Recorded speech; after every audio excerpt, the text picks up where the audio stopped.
অদ্ভুত বই ও আগ্নেয় ড্রাগনের রহস্য। দিগন্ত জোড়া পাহাড়ের মাঝখানে এক ভয়ঙ্কর আগ্নেয়গিরি, চিরকাল কেউ সেখানে যায় না।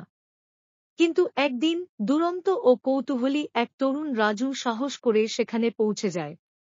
তার চোখে পড়ে এক অলৌকিক দৃশ্য, পাহাড়ের চূড়ায় রাখা এক বিশাল লাল রঙের বই, যার চারপাশে বাতাস যেন জাদুর মতো ঘুরছে।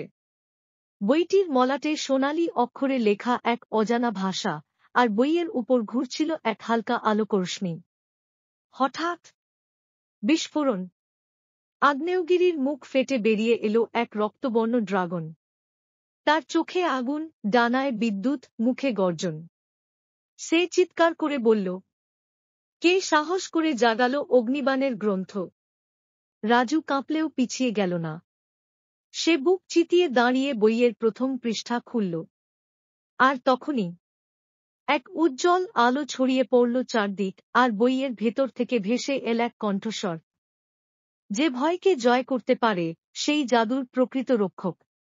ড্রাগনের আগুন তখন নরম আলোয় রূপ নেয়। ড্রাগন ধীরে ধীরে রূপ নেয় এক সুরক্ষাকারী অভিভাবকে। সে বলল, তুমি হলেই সেই নির্বাচিত একজন।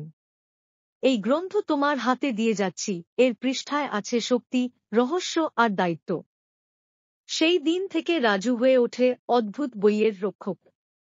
প্রতিটি অধ্যায় লুকানো আছে এক একটি মিশন, কখনো হারিয়ে যাওয়া রাজ্য উদ্ধার, কখনো অশুভ জাদুকরের বিরুদ্ধে লড়াই, আবার কখনো ড্রাগনের জাতিকে বাঁচানোর জন্য সময়ের সাথে দৌড়।